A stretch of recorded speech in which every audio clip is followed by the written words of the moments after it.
Welcome back to another Frames overview. In this video, we're going to be taking a look at Article Section India, which is a brand new group of frames that you can use for displaying your blog posts. As always, the purpose of this video is simply to show you how frames are structured, how they work, and how you can easily customize them to fit your own needs. So let's go ahead and jump right in. I've got a blank slate. This is a training environment. What I'm going to do is go up here to the templates area, remote templates, and I'm going to find article section India. Obviously, if you're watching this at a future date, it's not going to be right up there at the top. So you can simply go to blog, you can sort by section, and then just find article section India. Or if you're looking for article section India in particular, you can type in article section India and it will find it just by typing out the name.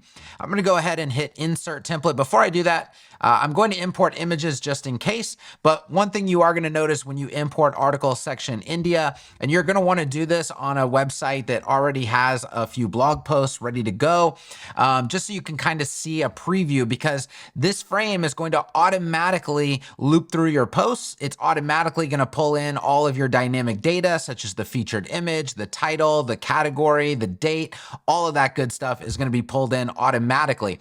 So some of it's going to look a little bit styled right off the bat. It's not because we styled it, it's just because we're putting in data that's already in your database. There will be other things, like sometimes when I import frames, you'll notice that this, what we call an accent heading, already appears to have a style. This is just because this particular site, I was already styling frames, and on a different frames video or tutorial, I styled it like this at the class level, therefore it just stays styled like that. That's not going to look that way when you import the frame on your own site, unless you have already styled the FR accent heading class, and then it'll look like your accent headings, the way you would want them to look all throughout your website. Okay, what we're going to do here is just kind of on a whim, we're going to go through and just try to style things up, try to make this look good. I'm not following an example design or anything like that. I'm really just going, like, eyeballing it, thinking about what might be good to customize for this type of section. The only thing I am doing is saying, hey, let's pretend this is a surfing site. Okay, so we want a little bit, like, we want it to be kind of like vibrant, right? We want colors. We don't want blacks and whites. So we want some colors going on, maybe a little wave going on, because this is a surfing site and this is a section about surfing articles. I don't know. We're going to play around with it. And in doing that, I want you to see how easy it is to work with these frames and how easy it is to customize them. And I want to make sure that you also see some of the unique features baked into this particular frame. Okay. All right. So the first thing I want to do to get started is I want to go change the background color here. Frames don't have background colors by default. So you bring them in, it's either going to inherit the background color of your website, or it's just going to be white. And what I want to do is I want to make this darker, more colorful though. So it's going to be a dark color. And I'm going to use the action color for this website, actually. So I'm going to go to background color right here. Now, the first thing you want to decide is, do I want every version of this section to have the same background color, or do I only want this one particular instance of it to have this background color? And I think because it's a blog system, we're not going to use it that many times throughout the website. I'm just going to go ahead and style it at the class. So next time I import it onto a different page, it's going to look the way that I'm styling it right now. And then if I want to make some individualized changes, I'm absolutely free to do that. But I think the safest bet right now for an article section like this is just style it at the class level, so it kind of always looks like that, just by default. And actually, I'm not going to do a background color. I'm going to do a background gradient. All right, so I'm going to choose background on the gradient. I'm going to come in here and I'm going to do, like when you're looking down into water, it's kind of like it's light near the surface and then it gets darker as it gets deeper. I think that's kind of the vibe that I want to go for. So color 1, I want to do maybe action dark right here. I still want it to be dark, right? But I want it to go from lighter to darker. So down here on color 2, I am going to do a action ultra dark. And let's just see what this gets us. That's pretty good. That's pretty good. So it's like ocean blue, dark ocean blue up here to like the depths of the ocean down here. Very, very dark. Okay. But it's still a color. I'm not using blacks or grays or anything like that. Okay, the next thing I want to do is I want to make all of the, I want to just change the text on these. And I'm going to do this on these classes as well. So I'm going to go to typography and we're going to do ultra light on this heading. I'm going to use this FR intro echo lead class. So you'll notice there's an FR lead and an FR echo lead. So what's the difference? Well, FR lead is used on leads throughout your entire website. FR echo lead is only used on the lead in this particular section. And that's where I'm going to apply the color. Okay, so I'm going to do an ultralight there as well. Perfect. Now you'll see that we have a query element doesn't exist down here. What is going on? Well, if we look in the structure panel, we can see that that is our pagination element. So I'm going to go ahead and click that. All that does, we need to just configure it and say, hey, that grid above right there, which is article card India, just grab that and bring that in for what we're doing here. So I'm going to go ahead and hit save. And then let's just refresh this section and see if that kicks it into gear. It did. Okay. So excuse me. Now you can see our pagination. Okay, we're making progress here. I think what I want to add is a shape divider. We want to add that little, maybe that wave effect that I was talking about earlier. So I'm going to go down here and I'm going to choose the wave brush. I really like this one because it's not just waves. It's got the kind of brush effect, brush lines coming off of it.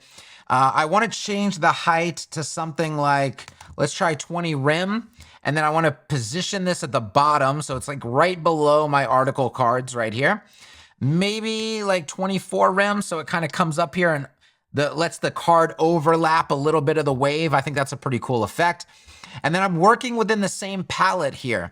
I want to do one of the transparencies because I want it to be like look at that, subtle wave, right? I can make it brighter by choosing a brighter transparency, but I think we're going to go with something like that. We could even try on the dark side of things, bringing this in 20, 40.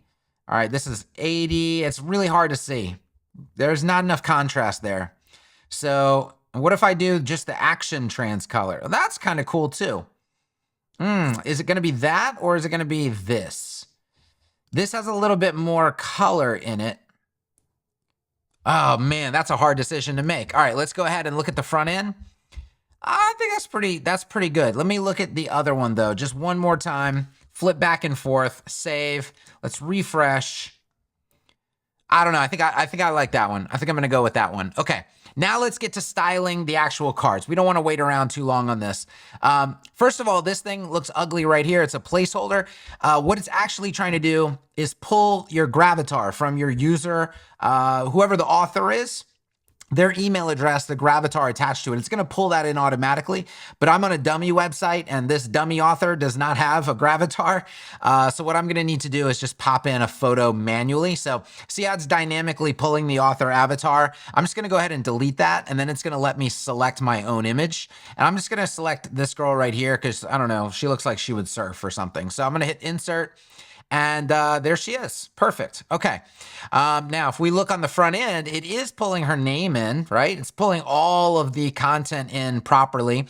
And notice this card by default has a hover effect. So the background image, that featured image kind of zooms when you hover over, and the opacity of it changes as well. And I want to show you, this is what's unique about frames, the ability to really customize this and make it your own. Even when there's some advanced stuff going on, you don't really have to know the CSS in order to make these changes. So the first thing I want to do is I want to go to my article card India itself. I'm going to activate the class and I'm going to see that there's a background color set on here. We'd put shades in for pretty much every frame because shades is the color in automatic CSS that can't be turned off. If we try to use bases or something else, we don't really know what you're doing with your site yet. And you're right, it's a wireframing tool in the early stage. So you don't want colors in there, right, for a wireframe. So it makes sense to have shade in here by default, but it's very easy to change. So what I'm going to do is go to my action palette, and I am going to choose, let's see what happens with medium. Ooh, okay. What about dark? All right, I think I'm going to do dark. So very similar to what we had. Maybe, yeah, I think I'm going to stick with dark. Very similar to what we had, but it has that action tint in it, right? It's not, the shade was like a dark gray. This is that dark action color. So everything immediately looks more cohesive. And then we're gonna take a look at maybe adjusting opacity on this featured image in just a second. So the next thing I'm gonna do is give it a border. Okay, so I'm gonna go to border. It's already got a radius going on, but what I'm gonna do is actually give it a physical border. So we're gonna do 1.5 pixels on every side. We're gonna make this solid. And then what I kind of want is a faint light border that maybe is also the same color family. So in this action color, I'm just looking for a transparency that seems to work well. So I'm gonna save and refresh.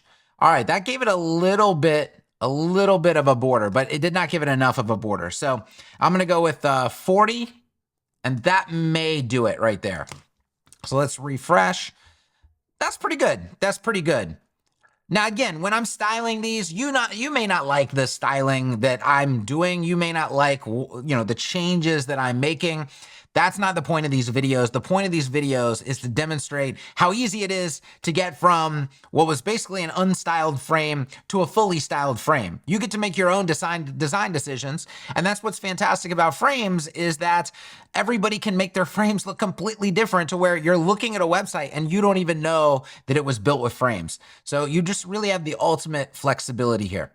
My pagination is actually like looking good by default out of the box. I don't know, maybe the background color of it. Actually, let's stick with the card. Let's not jump around. Let's stick with the card. The next thing I want to do is make this category right here. I want to make that a badge. So what I'm going to do is I'm going to activate that class right there. I'm going to give it a background color. This is going to be full on my action color right here. I'm going to go to typography. And no, actually layout, we want a little bit of a padding. How about 0.5 em on all sides? Let's see how that looks. It's looking like there's a little bit of line height in there as well. So I'm gonna set that to 1. And then I'm gonna go to border, and I want this to be the same radius as my card. So I want the radius of that badge to match the radius of my card. Well, guess what? All of our cards in frames have a class on them. So I'm gonna select article card India. So just for reference, go to border, and then look down here, and you're gonna see var fr card radius. So all cards share the same radius. This happens to be editable from the ACSS dashboard, by the way. So for those of you who aren't familiar with this, you go to the ACSS dashboard, you go down to frames, and under cards, you can see borders, and there's your border radius right there. This allows you to control the border radius of every card on your website, all from the same place. Very, very, very powerful.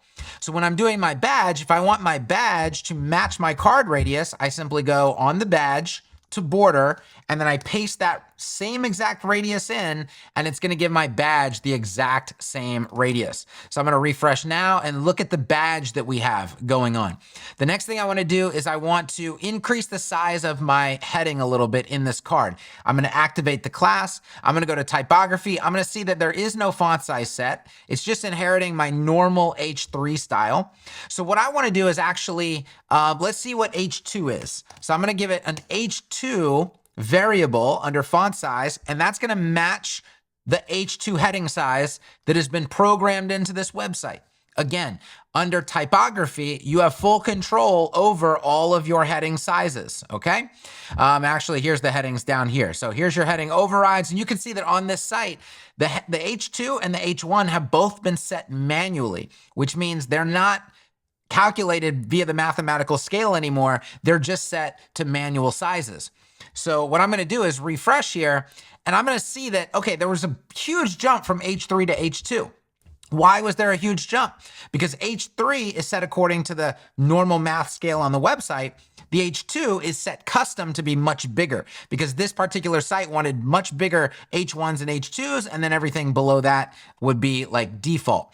So I actually want an in-between size. I don't want H3 and I don't want H2. I want somewhere in the middle there. So what I'm gonna do is a kind of a pro feature inside of Automatic CSS is the ability to use calcs. So what I'm gonna do is write the variable for H3. That's kind of the default. And then I'm gonna multiply that by, let's say, 1.25. So this is gonna make the H3 size 25% bigger. I can use any calculation that I want here. I'm going to hit enter, and it's going to actually, because automatic CSS, it's going to automatically write the calc function for me. All I had to do was just the actual math, h3 times 1.25, and then the expansion feature in automatic CSS actually creates the whole calc string for you. Okay, and now we're going to save, and we're going to see exactly how that looks. Wow, okay, I'm liking that a lot better. Now, like, it's more in your face. It's not too big, but it's definitely more prominent and more easy to read these blog headings. Okay, the next thing I'm gonna do is grab this post date. I'm gonna grab the class. I'm gonna come down to layout, and I'm going to go down to opacity. And I just wanna go like 0.6, maybe it's a little much, 0.7 on the opacity. Just drop that down a little bit and then refresh. Perfect. Okay, and then I may want to do the same thing here with this author because these are not prominent really parts of the card. I really want the focus to be on the headlines here. So I'm going to do 0.7 on that as well, and we're going to save. And this is just going to kind of control the contrast of what I'm looking at a little bit more. So it's not all these things are bright and jumping out at you. It's like a lot of stuff is muted, and then the thing you want somebody to really pay attention to in this section, which is the blog headings, that's what's really jumping out at you. Now, I want to go here for a second. I want to look into our new frames documentation. So I'm going to switch over to this tab, and you're going to see that we are creating some of the most detailed documentation, not just of any design set available on the web, but of any plugin in general on the web. So we're going to come down and we're going to see article section India. We're going to see a preview of what we just added. This is the preview of the frame. And then as we go down, it's going to let you know which platforms this particular frame is currently available for. Right now, you see Bricks is lit up, coming soon to Figma, coming soon to Gutenberg as we work on those two integrations. Then you come down and you see an overview. You have whether this is query loop compatible. Obviously, this particular frame is query loop compatible. You saw that with the post loop. Whether this frame has any variables. Now, there's a key detail here we're going to talk about in just a second. It's going to show you what unique HTML5 tags and attributes have been used throughout this frame. This is also going to come into play in just a second here. We want to take a look at this. It's going to have any accessibility notes. It also has an alert letting me know, hey, this frame uses the clickable parent technique. And by the way, if I want to know what does that mean, what is the clickable parent technique, I can click on that, and it's going to take me to the FAQs section, and it's going to show me, hey, this is the clickable parent technique. This is how the clickable parent technique works, okay? It's also going to show me any related frames. This is very, very important. It's also going to show me some FAQs related to this frame. This level of documentation, we want frames to be the easiest plugin for you to use. I was going to say design set, but obviously it's much more than that. Easiest product for you to use. So we are putting tremendous time and effort into building out this documentation / frames library section. Now, what I want to do is actually drill down because I'm looking at article section India, but I want to know more about article card India. So I'm going to scroll down and I'm going to click on article card India right here. It's immediately going to take me and show me article card India's preview. And then I'm going to come down and notice there's some different things going on under article card India versus just the section or the grid. These things are unique to the actual card element because all of these are frames. The section is a frame, the grid is a frame, and the card is a frame. These components can be used interchangeably. It's very modular. And so I want to know about the card. Look what happens when I go look at the card. Okay, so first thing is the variables. I want to take a look at this. We use locally scoped variables to make these frames even easier for you to edit. And you can see right here all of the locally scoped variables that I have available to me when I am customizing this frame. Now, let's go back into the builder for a second, and I want to show you where those are located and exactly how to use them and how easy this is. So I'm going to click on Article Card India. That is the parent card. That is the parent frame. And I'm going to go to the CSS tab right here. And you can see right at the top of the CSS are those variables that I was just looking at. And you're also going to see that we've included comments for every variable. So you don't even really need to read the documentation. You come in here and look at the variables and it tells you in the comments exactly what the variable does, what it is controlling or what it is changing. So for example, I want you to watch my screen over here as I shift some of these variables around. So the first one is the media opacity. Notice that they all have contextually appropriate names. Really, you could use this without the comments, without documentation, but we're going the extra mile and we're making sure every T is crossed, every I is dotted. So the media opacity, if I change this to 0.4, look what happens. 0.5, 0.6, I get to full control of the media opacity. And I don't have to go digging into the different elements. Where's that image? Where's the background? Where's the opacity set? You don't need to know. We've identified the main things that a user would want to edit, and we've put them right here so they're available to you front and center. So you could do anything you want here. You can go 7, 5, 6, 7. You can do very detailed stuff, okay? It's fully open-ended. If you wanted it to be 1, it can be 1. Hey, I don't want it to be no opacity whatsoever. I'm going to do some other stuff with this card. Fine. Put the opacity at 1, no more opacity. But again, you can increase, decrease this to whatever you want. So it was set by 0.2 by default. I'm going to go with 0.3, 0.4, 0.3, maybe 0.3. Okay, so we'll do a little bit of an increase there. Then I want to look at these next two things. We have the ability to shift the opacity on hover, and then we have an operator. You can see right here, it says increase or decrease hover effect, plus or minus, opacity shift on hover, and you're just continuing to use decimals. So look, I'm going to hover here. That's the opacity shift that we currently have. What if I want the opacity shift to be double that? So I'm going to make it 0.4. Now it gets even brighter on hover, right? We could do all the way up to 0.9, and it'll be almost like no opacity whatsoever, right? Okay, so I'm going to do 0.3. So I've adjusted that just a little bit. And then look, what if I wanted it to decrease instead of increase? I can change the plus to a minus, and now it decreases. What if I wanted it to only decrease by 0.1? So it just slightly gets darker. That is absolutely possible. That is absolutely possible. And look how easy it was. And again, I'm not having to go panel to panel to panel. Where are those settings at? It's all right here, front and center. So I'm going to change it back to plus here, and we're going to do 0.3. I can even change my transition time. What if I put this at 0.9 seconds? Look how slowly it transitions now. Put it back to 0.3. It's much snappier. Put it at 0.1. It's almost instant. So you get complete control over the transition time. You can even change, if you know what you're doing, you could change ease to something else. What about the hover scale? Look how that image scales when I hover over it. Well, I have control over that. If I don't want the scale, set it to 1. Wow, no more scale. Very easy. What if I wanted it to be extreme? 1.5. Wow, that's an extreme zoom now. It's completely up to me, and I don't have to know what's going on with CSS transforms and scales or where all that stuff is located. It's just all right here at my fingertips. So I'm going to leave that at 1.1 because I think the default was just fine. Look, even this little divider color that's in there. Okay, right now it's set to shade light trans 20. What if I go action light trans 20? It's going to immediately bring that into the action color family for me. So there's not just like a random light gray divider floating out there. And again, I don't have to go find out where the divider is. That's actually a pseudo element. It might be a little bit difficult to find, but you don't even need to find it because we have a variable for changing it right here. You can even change the divider thickness. If I want it to be 5 pixels, it's 5 pixels now. Set it back to 1 pixel, it's 1 pixel.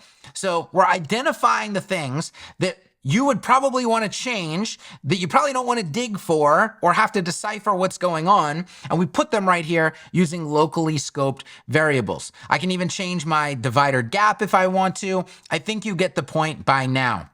So I'm going to go ahead and hit save. We are going to preview what we've got. Here's my article section India. Let's go ahead and check out the responsive nature of article section India. Fully responsive. Everything works exactly as you would expect it to work. Now, one thing that I want you to remember and keep in mind, okay? I'm going to go ahead and delete this frame. There you go. Remove all. Oh gosh, what happened? Let's go ahead and save. Let's refresh.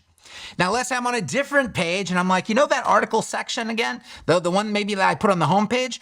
I want it again. I want it again. Let me go add it. It doesn't matter if you save it to your own local install or you go back to the remote templates and choose it again, it's going to import it exactly as you had it. Now, certain things might break because it doesn't know exactly which query you want, so you might have to set that, but I go into save, and because we styled the shape divider at the ID level, because that's the only way to do it in bricks, we would have to put our shape divider back, but everything else that we were able to do at the class level is right there. It all works exactly the same. It's missing our image because that's not assigned to a class, but these are easy things to quickly fix. The point is that once you've styled a frame and made it your own, you can use it over and over and over again, and it's gonna look the same. And any adjustments you need to make the design, you can choose to make globally, or you can make them on an individual frame by frame basis. That is the end of this overview. I hope you found it helpful. I hope you're excited about frames and using it on all of your projects. As always, if you have any comments, leave them down below and we are happy to help. We also have the Frames private support community where you can head on over. It's inside of the automatic CSS support community. You can get support from the whole tribe on anything you need related to ACSS or frames. Peace.